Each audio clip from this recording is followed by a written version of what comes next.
سلام به عزیزان دل، اومدم در خدمتتون با فال تکنیت ماهای مختلف. فروردین ماهی عزیزم، کیس احساسیتون دوستتون داره و بهتون فکر میکنه. خواسته و حاجتی دارید که قطعاً برآورده میشه. پولی قراره به دستتون برسه که یا دست مزد شماست و یا پولی که قرار بوده از هر طریقی به دستتون برسه.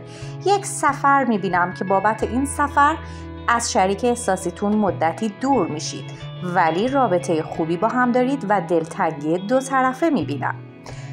اردیبهشت ماهی جانم، به زودی میبینید که مشکلات، غم، ناراحتی و نگرانی هایی که دارید به یک بار از زندگیتون پوچ و بیرون رفته میشه.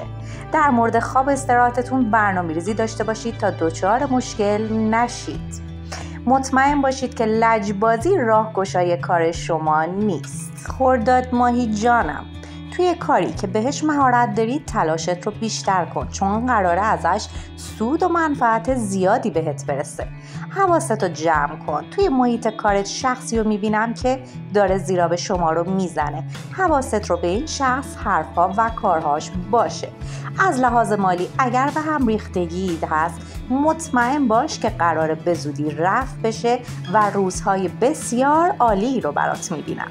تیر ماهی جانم، برای نیتی که داری اگر مربوط به انجام کاریه لطفاً صبر داشته باش.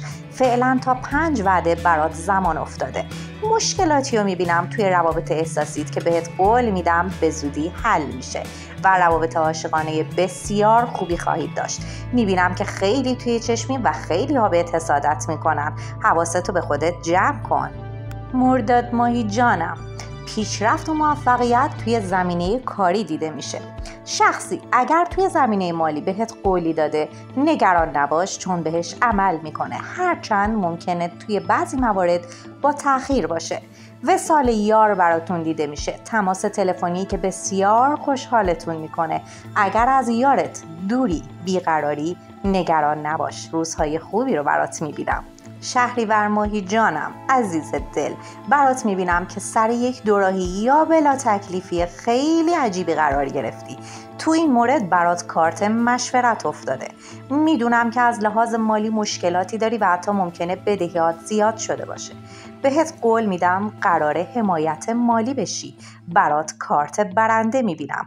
خبری رو در خانواده جشن میگیری. یک نظر و نیاز داری که به زودی قراره برآورده بشه. موفق باشی عزیزم. مهر ماهی جانم، تو رو غرق در انرژی های منفی میبینم. تمام حاله تو رو انرژی های منفی گرفته و محیط و انسان های اطرافت رو مطلوب نمیبینی. ازت میخوام پاکسازی کنی و ذهن و انرژیت رو مثبت کنی. میبینم که یا شخصی رو دوست داری و یا دوست داشتی که ازش دوری و بابت مسئله در رنج و استرسی. نگران نباش، تمام اینها برطرف خواهد شد. بدان آگاه باش که روزی از پیله خارج خواهی شد. آبان ماهی جانم، اون مشکلی که همین الان اومد توی ذهنت بدون که قراره برطرف بشه، فقط کافیه کمی بابتش صبور باشی. یک خبر غیر منتظره قراره باعث خوشحالیت بشه و باعث بشه که غم دلت از بین بره. یک ملاقات برات میبینم با شخصی که دوستش داری که توی این قرار ملاقات قراره بخش مهمی از مشکلاتت حل بشه. اگر خانم مجرد هستید به زودی خواستگار خواهید داشت. آذر ماهی جانم، عزیز دلم، یک مرد جوونی رو میبینم که ناراحتتون میکنه. این ناراحتی ممکنه خیلی فکرتون رو به هم بریزه، اما ازتون خواهش میکنم اجازه ندید کسی آرامش شما رو به هم بریزه. تمام این جریانات موقتیه. برای انجام کاری سر یک دوراهی یا بلا تکلیفی قرار میگیرید که تا 3 وعده، یعنی 3 روز تا 3 هفته از این بلا تکلیفی نجات پیدا میکنید. قول و قراری بهتون داده شده که بهش عمل میشه. اصلا نگران نباشید. لطفاً وارد هیچ بحث و تنشی با نزدیکان خودتون نشید. دی ماهی جانم، برات خبر بسیار خوبی دارم.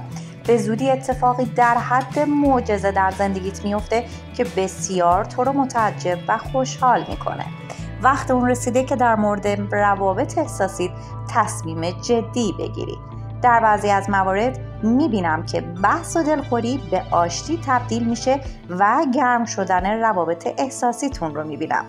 یک سفر در پیش رو دارید که ممکنه زیارتی یا کاری باشه. در هر صورت قدمش خیره. بهمن ماهی جانم، عزیز دل، مشکلاتی توی زندگیت داری که فکرت رو به شدت مشغول کرده. صبر کن. این مشکلات به زودی حل میشه و قرار تغییرات مهم مثبتی ببینی. حتی تغییراتی در مسائل کاری و جابجایی منزل برات میبینم. پولی به دستت میرسه که شاید کم باشه، اما یکی از بزرگترین مشکلات تو رو قراره حل بکنه و یا با اون وسیله ای رو که نیاز داری بخری. توی روابط احساسیتون عشقتون دوست داره که به شما پیشنهاد ازدواج بده و به زودی دیدار و معاشقه میبینم. اسمن ماهی جانم، تغییرات بزرگ و پیروزی بزرگی رو در پیش رو داری که میتونه توی هر مورد و موضوعی که نیت داشتید، کاری، مالی، مهاجرت و یا احساسی باشه.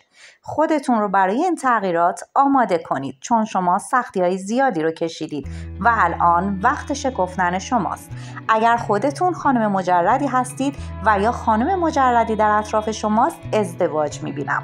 شخص احساسیتون چه برای خانم چه برای آقا دوستتون داره و به شما فکر میکنه. اگر که فار رو دوست داشتید عزیزان دلم، لایک و سابسکرایب یادتون نره. بدرخشید و به آرزوهای قشنگتون برسید.